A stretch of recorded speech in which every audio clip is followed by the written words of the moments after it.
I'm Michelle Richey, and this is my story.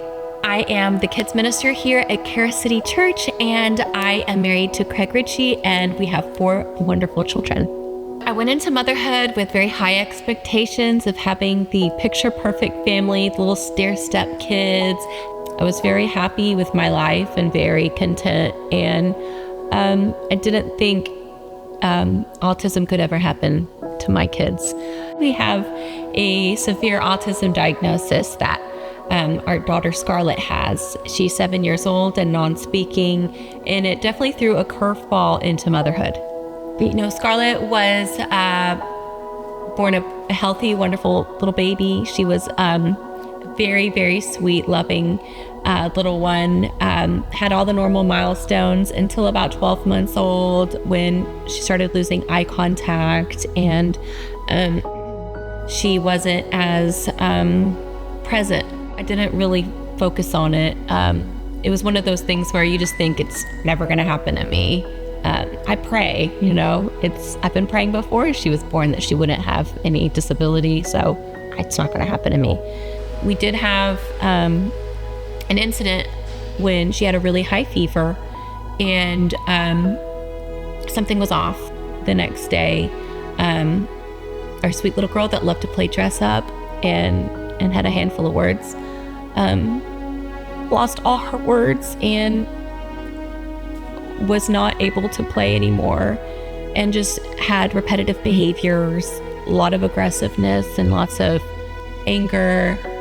I felt like I lost my child that day. It was a very, very difficult, one of the most difficult things to witness in my life.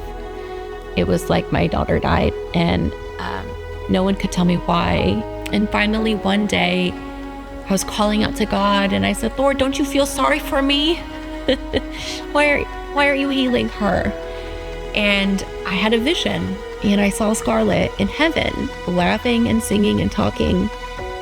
And I knew that was God telling me, I'm not going to heal her now, but she is going to have a voice forever in heaven. I said, no. Just heal her now. I was angry. I didn't really tell anyone about it, and actually I stopped praying. I really struggled with anxiety attacks. I really struggled with deep, dark depression.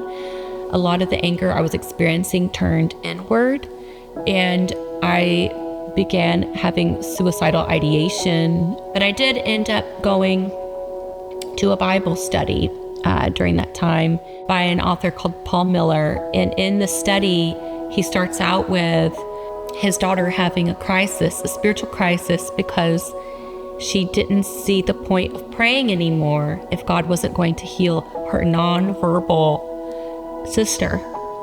He had about 5 kids, and one was a non-speaking autistic child.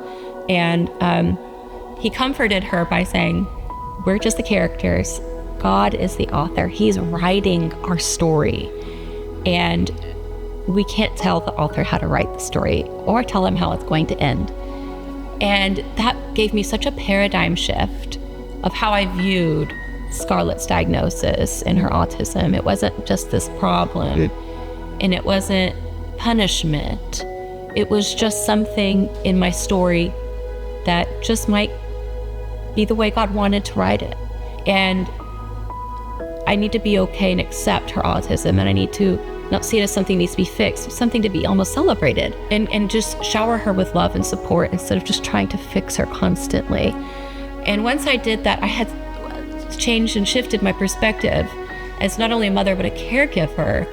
I had so much more peace, and I started to pray again, and I started to be in fellowship with other believers and say, my daughter's a non-speaker, and that's who she is, and I love her that way, instead of what is the latest diet, what is the latest new treatment, what can we do, and asking therapists what's the next latest greatest intervention we can try, throwing thousands of dollars at her trying to fix her, instead of seeing her as this beautiful child that is different, and that's okay, and she is so worthy of God's love and my love.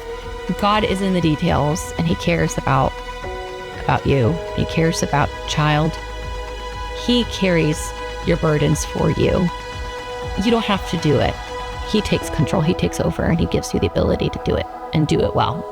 And we may not know why he doesn't heal in the moment, but he will supply your every need in the waiting